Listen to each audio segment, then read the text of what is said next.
तो सभी को रक्षाबंधन की बहुत बहुत शुभकामनाएं। Thank you sir.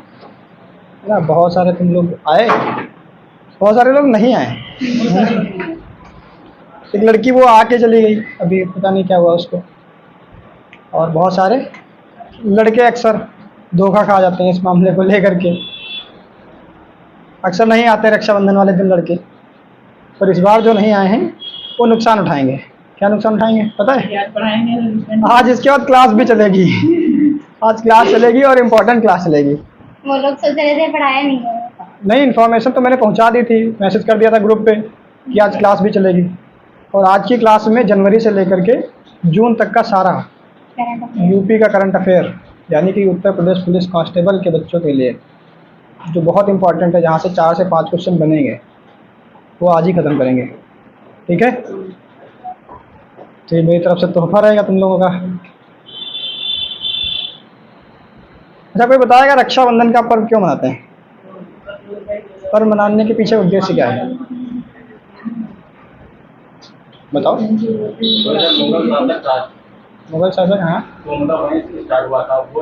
हुमायूं था। रानी कार्ड बनवाई थी, उन्होंने राखी भेजी थी मदद के लिए। पर राखी भेजने का कॉन्सेप्ट वहाँ नया थोड़ी ना एकदम था, कुछ पहले से चल रहा था, तभी तो राखी भेजी गई। वहाँ से कॉन्सेप्ट नहीं, कहानी बहुत पुरानी है ना? नहीं, कहानी नहीं सुनाएंगे, पर उस कहानी के पीछे का तुमको हम थोड़ा सा उद्देश्य बताना चाहेंगे कि क्यों स्टार्ट हुआ था ये रक्षाबंधन का त्यौहार। तो इस कहानी के पीछे इतना ऐसा है कि एक भाई और बहन थे। ठीक है? भाई था कृष्ण, नाम जानते हो? और उसकी बहन थी तुम लोगों के जैसे, है ना, जो उसकी सगी बहन नहीं थी पर उसकी बहन थी। ठीक है? उसकी मित्र थी वो, उसका नाम था द्रौपदी। तो एक बार ऐसे ही खेलते खेलते कृष्ण को चोट लग जाती है, तो वो अपने पल्लू से, जो दुपट्टा होता है, उससे फाड़ करके वो हाथ पे बांध देती है उनके, जहाँ पे चोट लगती है। तो उस दिन संकट के समय पे द्रौपदी काम आती हैं कृष्ण के। तो कृष्ण ने भी संकल्प लिया कि द्रौपदी तुम निश्चिंत रहना, जिस दिन भी तुम्हें आवश्यकता पड़ेगी, दुनिया में कोई खड़ा नहीं होगा तुम्हारे लिए, पर कृष्ण तुम्हारा खड़ा रहेगा, तुम बस एक बार आवाज़ लगा देना। तो ये वादा रहा द्रौपदी के लिए। द्रौपदी ने सोचा कि कभी आवश्यकता पड़ेगी तो बताएंगे, पर द्रौपदी को कभी ऐसी आवश्यकता पड़ी नहीं, क्योंकि वो भी एक वीर महिला थी, शस्त्रों का भी ज्ञान था, शास्त्रों का भी ज्ञान था, तो आवश्यकता नहीं पड़ी। पर फिर वो एक घटना घटी, एक ऐसी घटना घटी जिसके बारे में सब लोग जानते हो। तो बहुत बड़ा कुल परिवार होने के साथ साथ भी कोई उसकी मदद करने के लिए जब नहीं उपस्थित हुआ, तब अंत में द्रौपदी ने अपने भाई को याद किया कि जब कोई नहीं आएगा तो भाई तो होगा ही। बहनों के लिए आखिरी उम्मीद होते हैं, जब ससुराल में लड़ाई होती है बहनों की कभी, तो सबसे पहला फ़ोन भाई को ही आता है कि जब कोई नहीं होता ना साथ देने के लिए, तो उसे लगता है कि आखिरी में भाई तो रहेगा, कोई साथ दे ना दे भाई देगा। तो अंत में द्रौपदी ने कृष्ण को याद किया और कृष्ण आए भी, मदद भी की। तो दुनिया जानती है जब भी किसी बहन को आवश्यकता होती है, तब उसका भाई सबसे बड़ी ताकत बन करके हमेशा खड़ा रहता है। वहीं से हम लोग प्रेरणा लेकर के आज भी रक्षाबंधन का त्यौहार मनाते हैं। वही कपड़े का धागा बांध करके लड़कियां ये वचन याद दिलाती हैं कि तुमने सौगंध ली थी हमारी रक्षा के लिए। हर बार सौगंध लेते हैं, पर वास्तविकता में अब भाई लाचार हैं। लाचार कहने से ज़्यादा अच्छा रहेगा कि तुम्हारे भाई अब कायर हैं, अब तुम्हारी रक्षा कर पाने के लिए वो इतना तत्पर है नहीं। जब भी तुम्हारे लिए आवाज़ उठाने की बात आएगी तो तुम्हारे भाई शायद तुम्हारे लिए आवाज़ भी ना उठा पाएँ।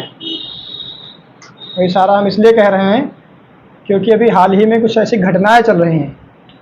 पश्चिम बंगाल से एक महिला डॉक्टर जिसके साथ दुष्कर्म हुआ, बिहार में एक लड़की के साथ हुआ, और ऐसे पहले केस नहीं हैं, हमेशा से होते आए हैं। हिंदुस्तान की धरती पर ये घटनाएं बार बार होती रही हैं। फिर भी हम लोग गर्व के साथ कहते हैं कि सबसे अच्छी सभ्यता हमारी है, सबसे पुरानी सभ्यता हमारी है, पुरातन है हम लोग, हमने दुनिया को सभ्यता सिखाई।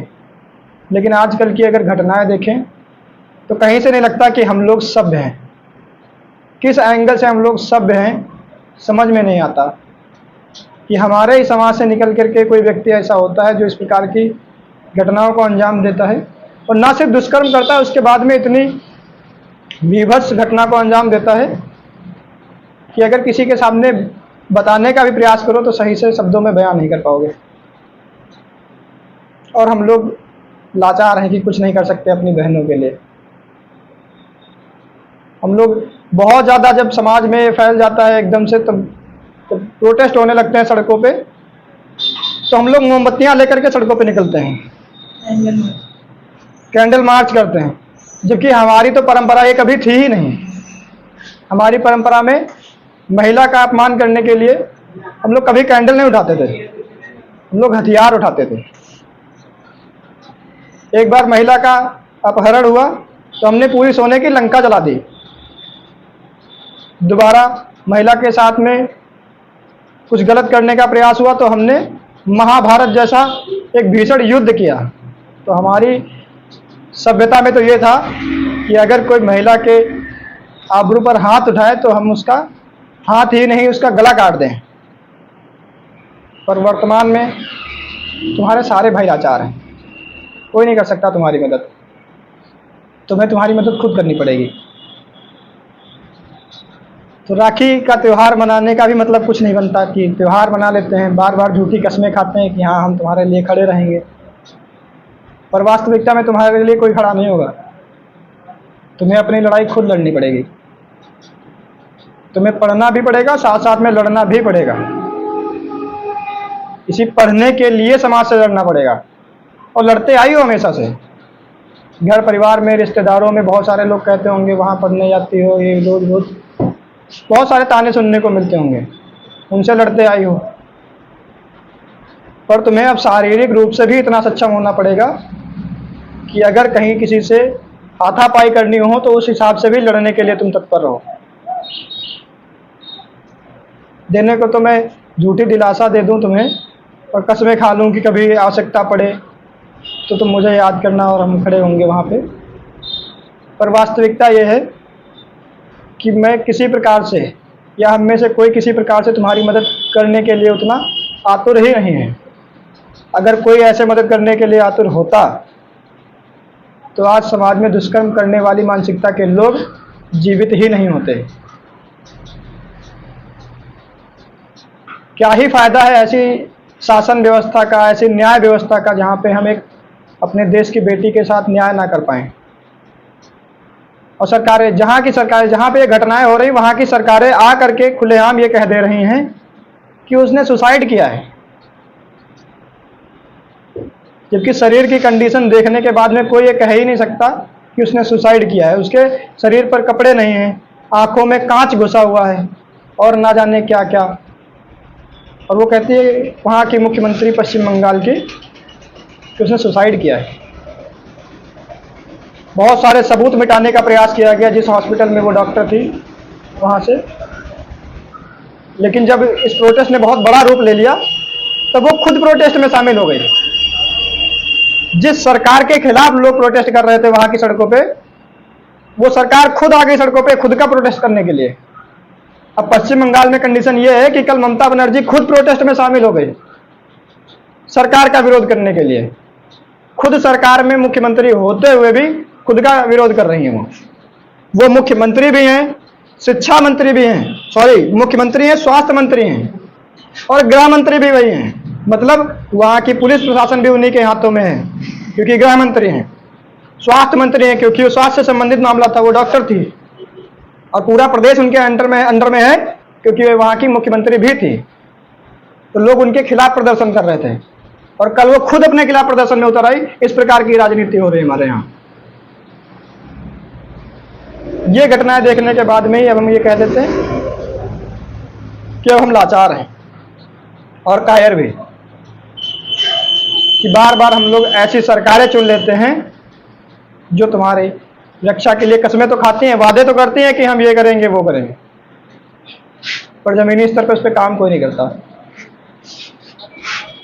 इसीलिए हम कहते हैं कि उन सरकारों में और तुम्हारे भाइयों में, यानी हम में, कोई फर्क नहीं है।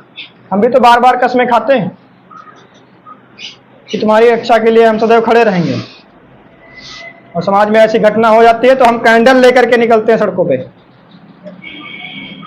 क्या मोमबत्ती लेकर के जाने से किसी महिला के आबरू के, उसके सम्मान की रक्षा हो पाएगी? हथियार उठाने पड़ेंगे उसके लिए।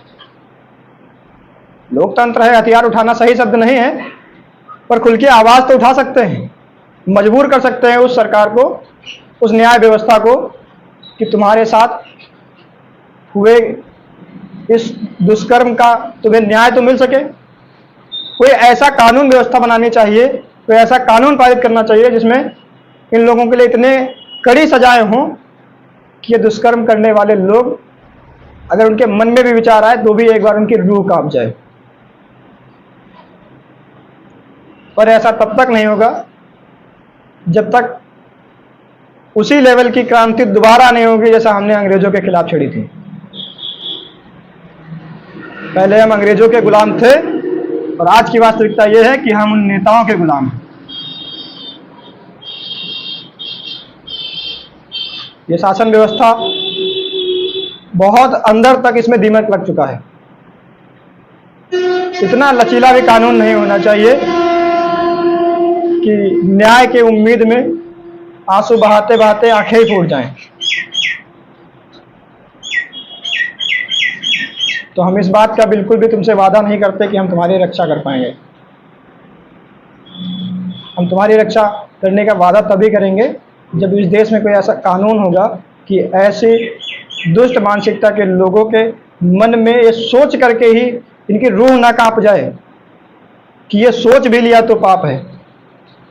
जब तक ऐसे कानून नहीं बन जाते तब तक मैं इस बात का कोई वादा नहीं करता कि हम या हमारे जैसा कोई भी भाई इस रक्षाबंधन पे ये कसम खाए कि वो तुम्हारी रक्षा कर सकता है। किस मुंह से तुमको रक्षाबंधन की बधाई दें? हंसते मुस्कुराते रहते हैं तुम लोगों के सामने कि जितना कम ऐसी घटनाएं जो तुम्हारे मन को अंदर से झकझोर दे, ऐसी घटनाएं कम तुम्हारे सामने लाएं। दुनिया भर की करंट अफेयर्स की घटनाएं जो होता रहता है देश विदेश में, वो सब तुमको बताते रहते हैं, पर ऐसी घटनाएं बहुत कम तुम्हें बताते हैं कि तुम्हारा मन विचलित ना हो, तुम अपने पढ़ाई पर ध्यान दो। पर फिर भी कुछ चीज़ें होती हैं जिन्हें बताने की आवश्यकता पड़ जाती है। अंदर से आती है आवाज़ की बता देना चाहिए, ये कायरता कबूल कर लेनी चाहिए कि अब हमसे नहीं हो पाएगा, तुम्हें खुद के लिए हथियार खुद उठाने पड़ेंगे।